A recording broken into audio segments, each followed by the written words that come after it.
that the Bible itself states, "And if Christ be not risen, then is our preaching vain, and your faith is also vain." Yet it is very difficult to take this account literally, for not only is there no primary source denoting this supernatural event in secular history, awareness of the enormous number of pre-Christian saviors who also died and were resurrected immediately puts the story in mythological territory by association.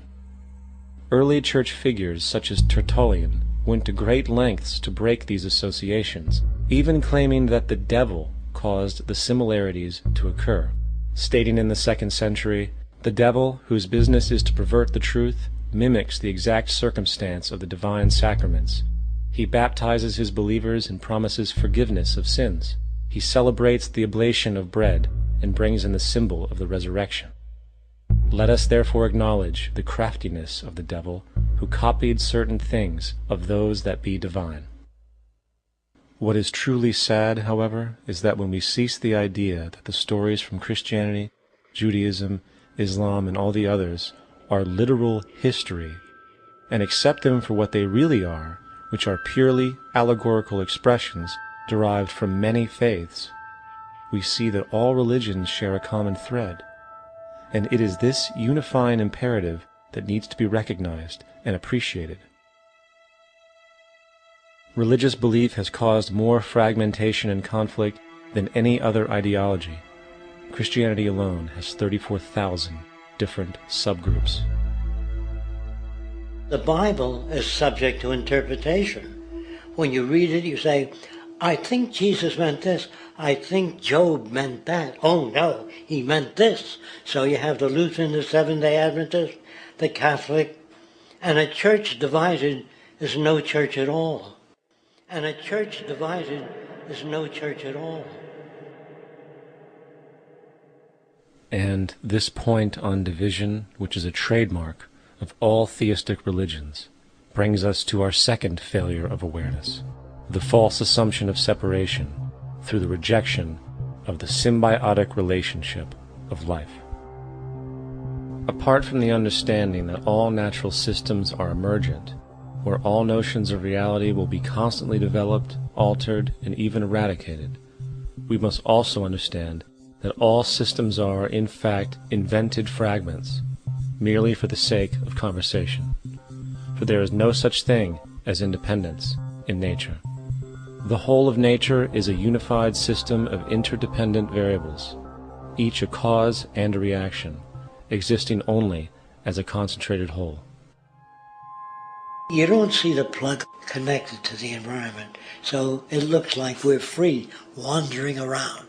Take the oxygen away, we all die immediately. Take plant life away, we die. And without the sun, all the plants die. So we are connected. We really must take into account the totality. This isn't just a human experience on this planet. This is a total experience. And we know we can't survive without plants and animals. We know we can't survive without the 4 elements, And so when are we going to really start taking that into account? That's what it is to be successful. Success depends on how well we relate to everything around us.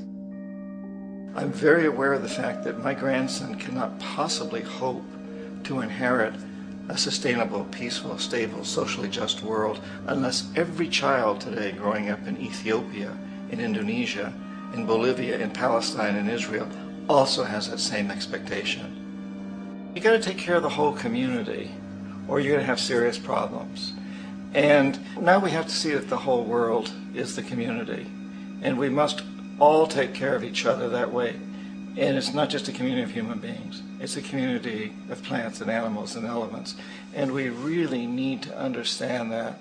That's what's going to bring us joy, too, and pleasure. That's what's missing in our lives right now. We can call it spirituality, but the fact of the matter is, joy comes from that bliss of connectedness. That's our God spirit. That's that side of ourselves that really feels it. You can feel it deep inside you. It's this amazing, wonderful feeling. And you know it when you get it. You don't get it from money. You get it from connection. Now, if that isn't a hazard to this country, how are we going to keep building nuclear weapons? You know what I mean? What's going to happen to the arms industry when we realize we're all one. It's gonna fuck up the economy. The economy that's fake anyway. The economy that's fake anyway. The economy that's fake anyway. The economy that's fake anyway. The economy that's fake anyway. Which would be a real bummer. You can see why the government's cracking down on the idea of experiencing unconditional love.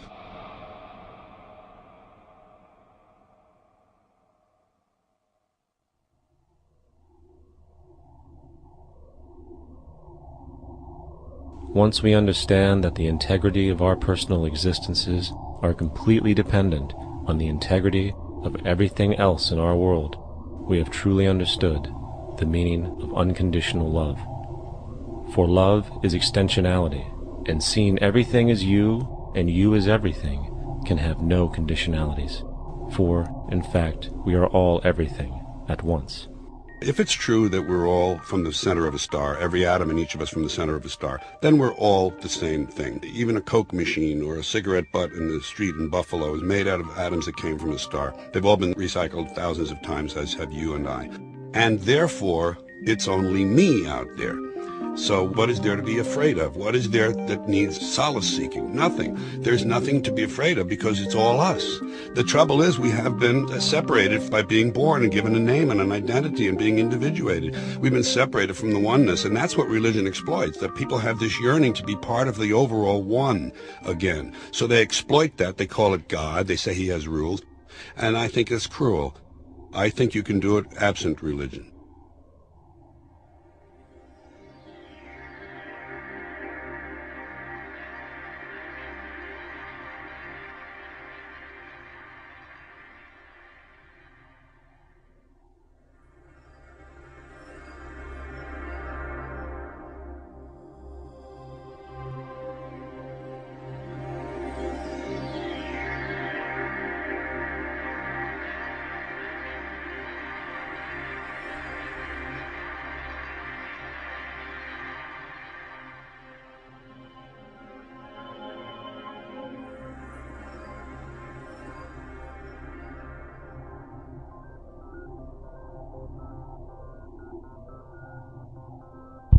It's time to claim the unity our outmoded social systems have broken apart, and work together to create a sustainable global society where everyone is taken care of and everyone is truly free. Your personal beliefs, whatever they may be, are meaningless when it comes to the necessities of life. Every human being is born naked, needing warmth, food, water, shelter. Everything else is auxiliary. Therefore, the most important issue at hand is the intelligent management of the Earth's resources. This can never be accomplished in a monetary system, for the pursuit of profit is the pursuit of self-interest, and therefore imbalance is inherent. Simultaneously, politicians are useless, for our true problems in life are technical, not political. Furthermore, ideologies that separate humanity, such as religion, need strong reflection in the community in regard to its value, purpose, and social relevancy. Hopefully, through time, religion will lose its materialism and basis in superstition and move into the useful field of philosophy. The fact is, society today is backwards, with politicians constantly talking about protection and security rather than creation, unity, and progress. The U.S. alone now spends about $500 billion annually on defense. That is enough to send every high school senior in America to a four-year college. In the 1940s, the Manhattan Project produced the first true weapon of mass destruction. This program employed 130,000 people at an extreme financial cost. Imagine what our life would be like today if that group of scientists, instead of working on a way of killing people, worked on a way to create a self-sustaining, abundant world. Life today would be very, very different if that was their goal. Instead of weapons of mass destruction, it is time to unleash something much more powerful. Weapons of mass creation.